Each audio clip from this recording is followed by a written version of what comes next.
তুই কি জানিস না এ জগতে যে একবার গৌর রূপ দর্শন করে সে যার ঘরে থাকতে পারে না।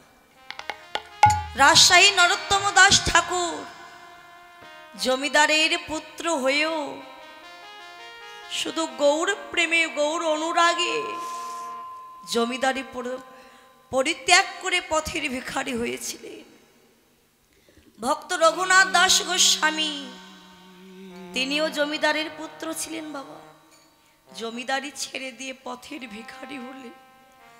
রূপ গোস্বামী, সনাতন গোস্বামী সকলেই পথের কাঙাল হলো শুধু গৌরকে পাওয়ার জন্য। এই সনাতন গোস্বামী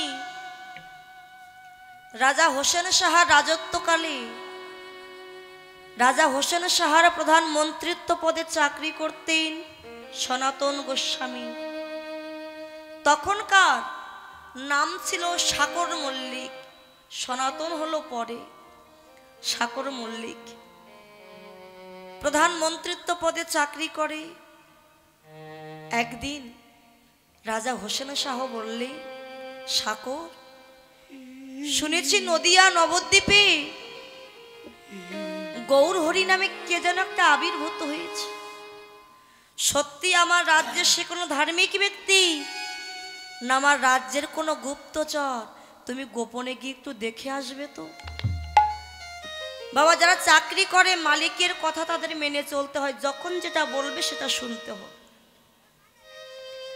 একদিনে প্রচন্ড ঝড় বৃষ্টি হচ্ছে। সাকর মল্লিককে ডাকলেন, সাকর যাও, তুমি নবদ্বীপে যাও, গিয়ে সেই গৌর হরিকে দেখে এসো।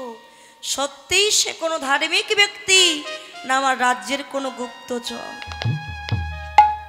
ঘোড়ার পিঠে উঠে ছুটতে ছুটতে চলে গেল নদিয়া নবদ্বীপে। সারা নবদ্বীপ ধাম খুঁজে দেখলেন, কিন্তু কোথাও পেলেন না সাকর মল্লিককে।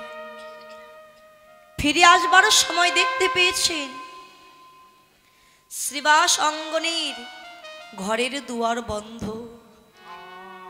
ভিতরে কারা যেন কি একটা আলোচনা করছে। সাকর মল্লিক ভাবলো, ভিতরে কারা কি আলোচনা করছে আমাকে একটু জানতে হবে। দুয়ারে কান পেতে রইল। দুয়ারে যেই না কান পেতে শুনছে, বাবা শাস্ত্রে বললেন অসৎ ব্যক্তি যদি সাধু সঙ্গের পরশ পায়, সাধু সঙ্গের বাতাস যদি লাগে, অসৎ ব্যক্তিও সাধুতে পরিণত হয়ে যায়, বিগলিত হয়ে গেল। গৌর হরি, আমার নাম সাকর মল্লিক। জীবনে বহু নাম আমি শ্রবণ করেছি, কিন্তু এমন মধুমাখা কৃষ্ণ নাম এর আগে আমি কখনো কোনোদিন শ্রবণ করিনি। গৌর হরি, এই হরি নামে কি আছে যে নাম শ্রবণ করবার সঙ্গে সঙ্গে আমার নয়নের পদ্মে কৃষ্ণ প্রেমের বাড়ি বিগলিত হয়ে গেল? দয়াময়, তুমি তো সত্যিই সেই ভক্তির ভগবান। তোমার কাছে আমি কয়েকটি প্রশ্নের উত্তর জানতে চাই, আমায় উত্তর দেবে? বলো সাকর, তোমার কি প্রশ্ন? প্রভু, আমার প্রথম প্রশ্ন, কে আমি, কি আমার পরিচয়? আমার দেহের পরিচয় আমি জানতে চাইছি। আমার নাম সাকর মল্লিক, এই পরিচয় আমি জানতে চাইছি না। প্রকৃতপক্ষে আমার পরিচয় কি আমি তোমার কাছে জানতে চাই গৌর হরি। সাকর, এ জগতে শুধু তুমি কেন, আমাদের সকলের একটি মাত্র পরিচয়, আমরা নিত্য কৃষ্ণ চরণের দাস। সবাই আমরা কৃষ্ণের চরণের দাস। গৌর হরি, আমার দ্বিতীয় প্রশ্ন, কেন সংসারে এমন ত্রিতাপ জ্বালা আমরা ভোগ করি? প্রত্যেকটি মানুষের এই জীবনে কিন্তু দুঃখ আছে বাবা, দুঃখ ছাড়া কোনো মানুষ না। কেন আমার জীবনে এত দুঃখ কষ্ট তুমি বলতে পারো? সাকর, জীব যখন ভুলে যায় সে কৃষ্ণের চরণের দাস, তখন মায়ার সংসার তাকে ত্রিতাব জ্বালা দেয়, তখন ত্রিতাব জ্বালা সে ভোগ করে। গৌর হরি, এই ত্রিতাব জ্বালা থেকে আমি মুক্তি পাবো কি করে? শোনো সাকর, মুক্তি পাবে সেদিন যেদিন তুমি বুঝতে পারবে তুমি কৃষ্ণের চরণের দাস। এটা বুঝতে পেরে যেদিন তুমি সকাল সকাল বৈষ্ণবের চরণে আশ্রয় নেবে, ভক্তের চরণ ধুলি অঙ্গে মাগিবে, সেদিন তুমি সেদিন তোমার দেখে চৈতন্য উদয় উদয় হবে।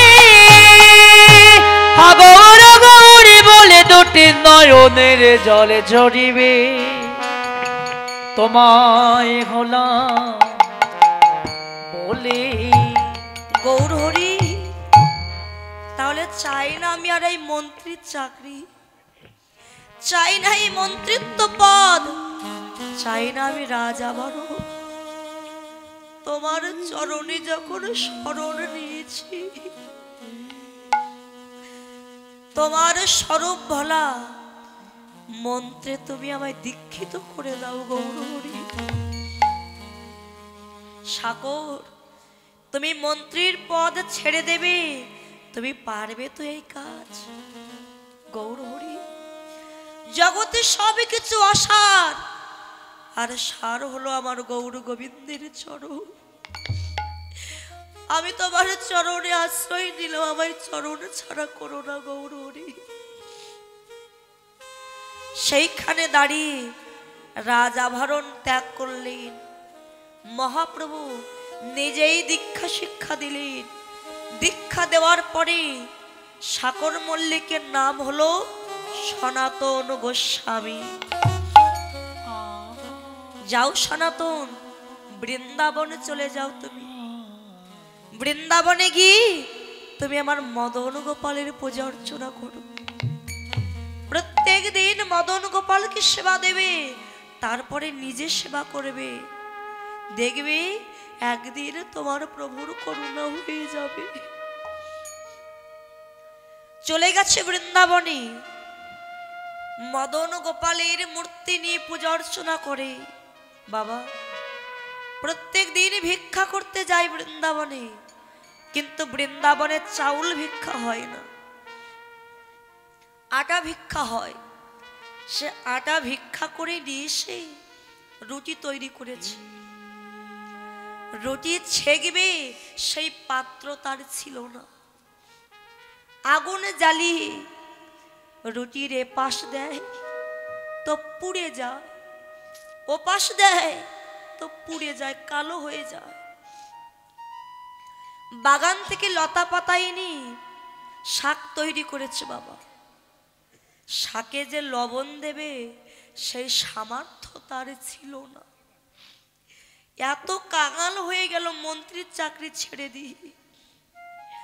প্রত্যেক দিন পোড়া রুটি আর লবণবিহীন শাক আমার মদন গোপালকে সেবা দেয়। এমনি ভাবে 1 মাস যায়, 2 মাস যায়। একদিন রাত্রেবেলা মদন গোপাল সনাতনকে ডাকলেন। সনাতন, ও সনাতন। কে? আমি তোমার মদন গোপাল।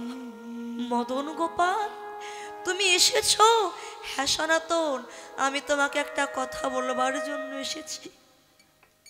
সনাতন, তুমি আমায় প্রত্যেক দিন পোড়া রুটি আর লবণবিহীন শাক সেবা দাও।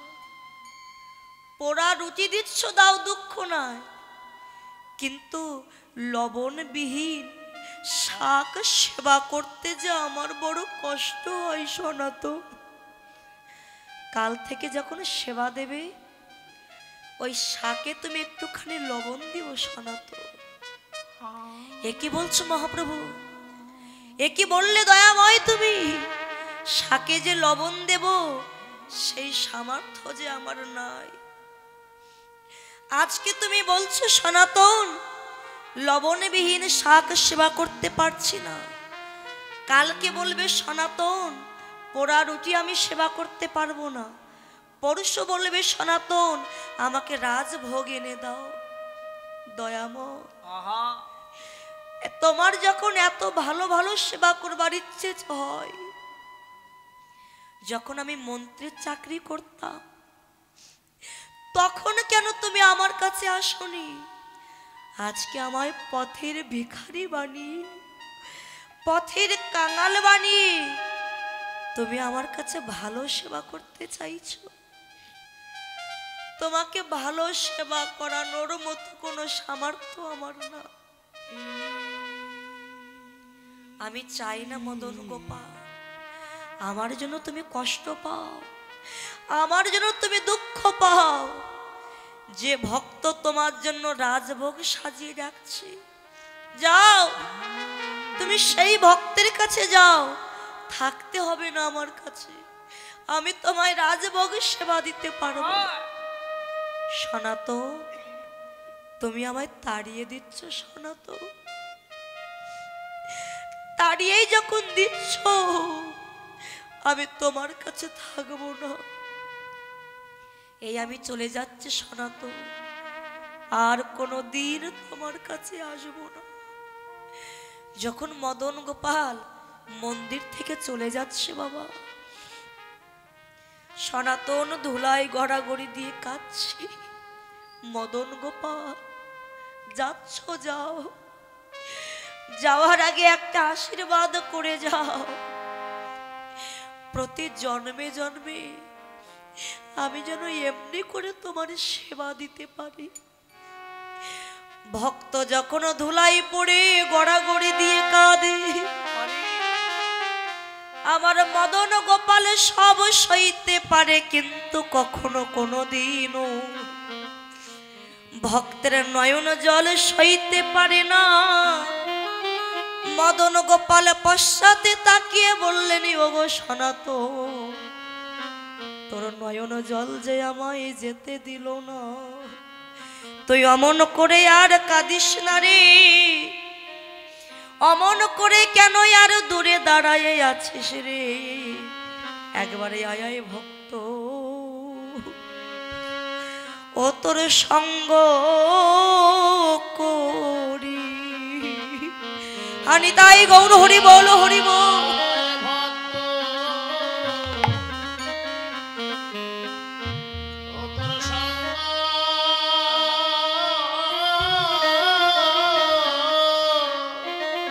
তোর সঙ্গ করি, সঙ্গ করি,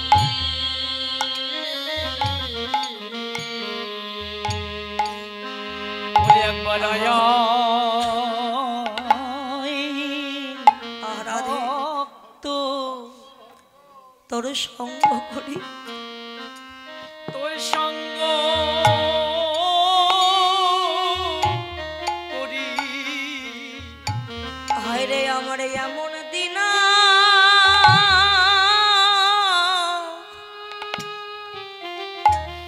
এমন দিন আর হয় কি,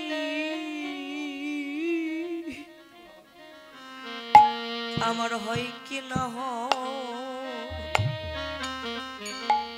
একবারে আয় আয় ভক্ত,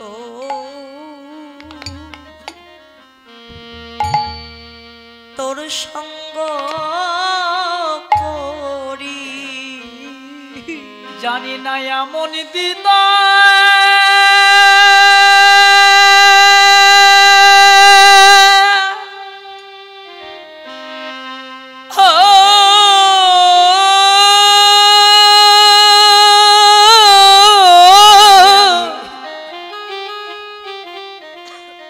জানি না এমন দিন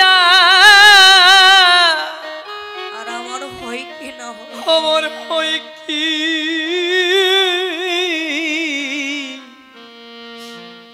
হয় কি না হয়। একবারে আয়া বলি একবার আয় ভক্ত, হরি বল, হরি বল। আয় ভক্ত সঙ্গ করি। হায় হায়রে আমার যে দিনে দিনে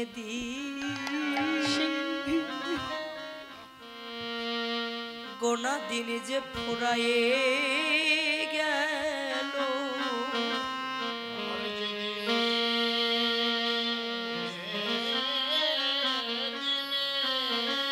আগৌরি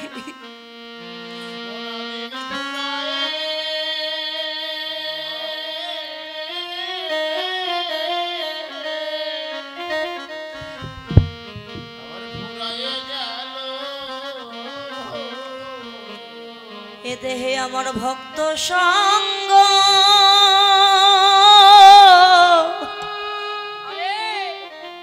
ভক্ত সঙ্গ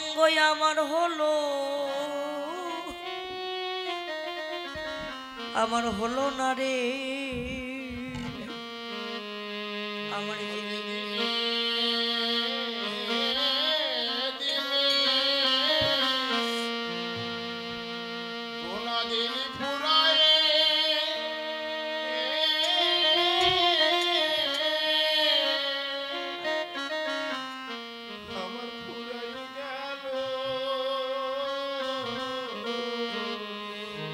আমারে দেখি ভক্ত সঙ্গ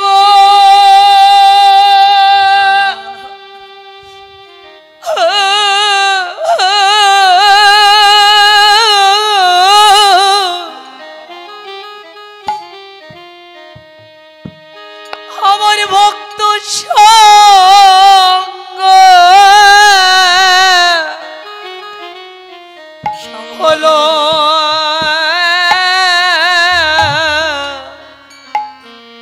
না রে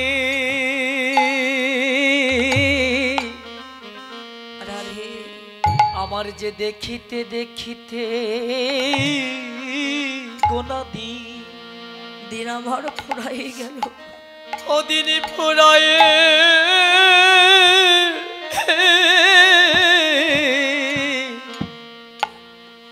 আজ ফুরাই গেল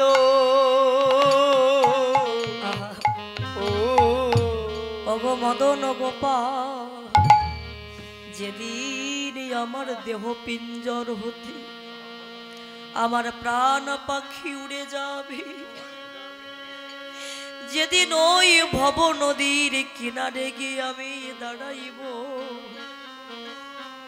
সেদিন তো আমার সঙ্গের সাথে কেউ হবে না সেদিন তুমি নিজ গুণে কান্ডারি হই সেদিন তোমার চরণ তরিতে করে সেদিন আমায় হাত ধরে পার করে দিও সেদিন তুমি আমার হাত ধরে পার করে দিও পার করে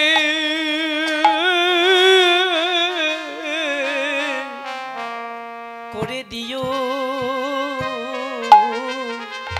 যেদিন আমার কৃষ্ণ বলা পাখি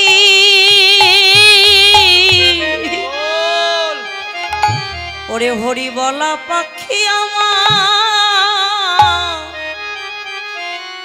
এই বদনে আরে হরি কথা বলি আমার বলিবে না সেদিন আমায় হাত ধরে পা করে দিও হরে কৃষ্ণ বলো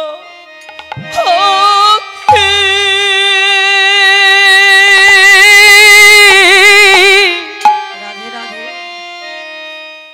এই হরি বলা পাখি বদনে আরে কৃষ্ণ হরি যেদিন কৃষ্ণ না বলিবে না রাধে সেদিন তুমি আমায় হাত ধরে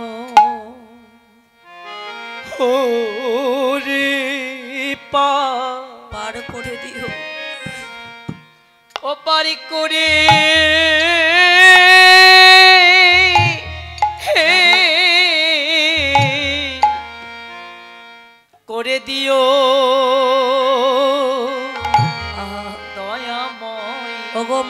গোপাল প্রতিটি জন্মে জন্মে পাই যেন আমি তোমার চরণ, তোমার চরণ পাই বা না পাই তাতে আমার দুঃখ নাই দয়া, শুধুই আশীর্বাদ করো ভবের বাজারে গিয়ে যেন তোমার ভক্তের চরণ ছাড়া আমায় করো না।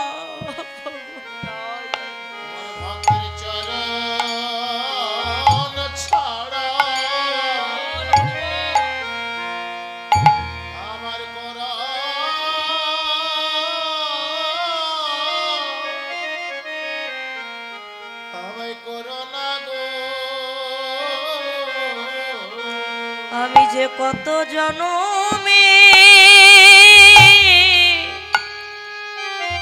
আমি কত জনমের অপরাধী, ভক্তের চরণ ছাড়া যেন আমায় করো না গো। আমি তাই গৌর হরি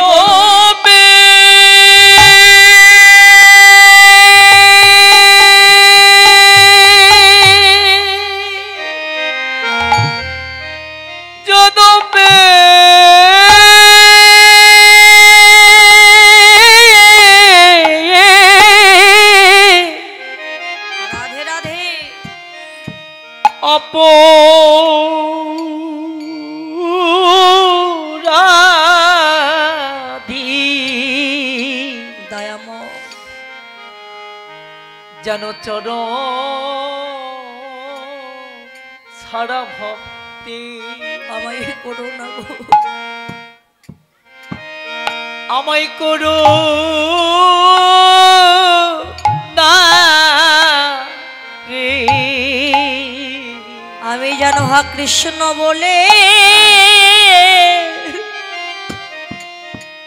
আমি যেন কাঁদিতে, আমি কাঁদিতে পারি, আমি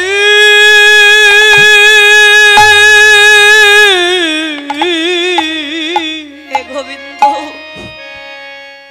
আমি মুখে হা কৃষ্ণ বলে যেন কাঁদিতে পারি, আমি কাঁদিতে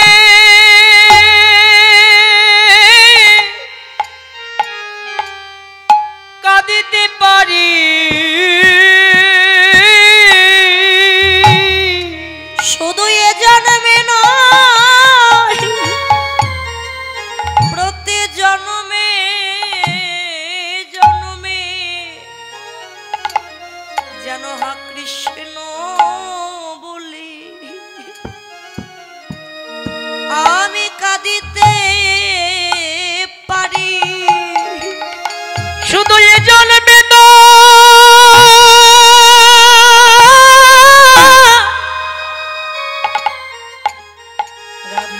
প্রতি জন্মে জন্মে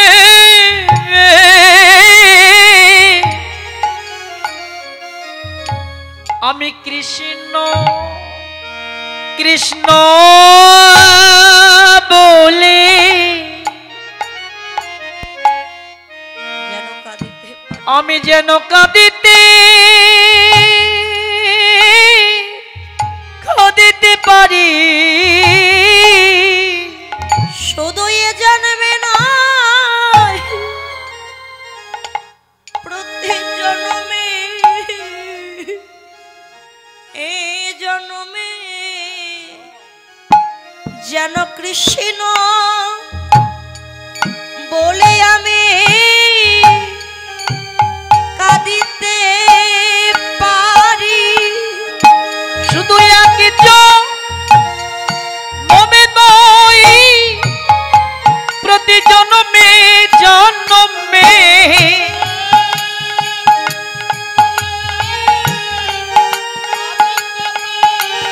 আমি ধুলাই গড়াগড়ি দিয়ে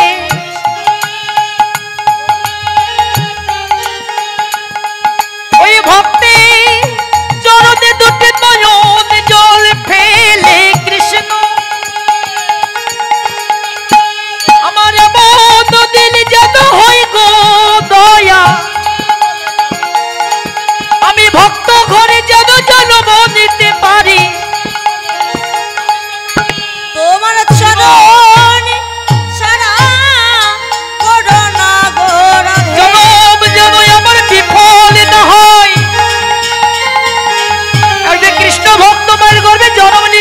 পারি যেন চরণ ছাড়া করুন নাহি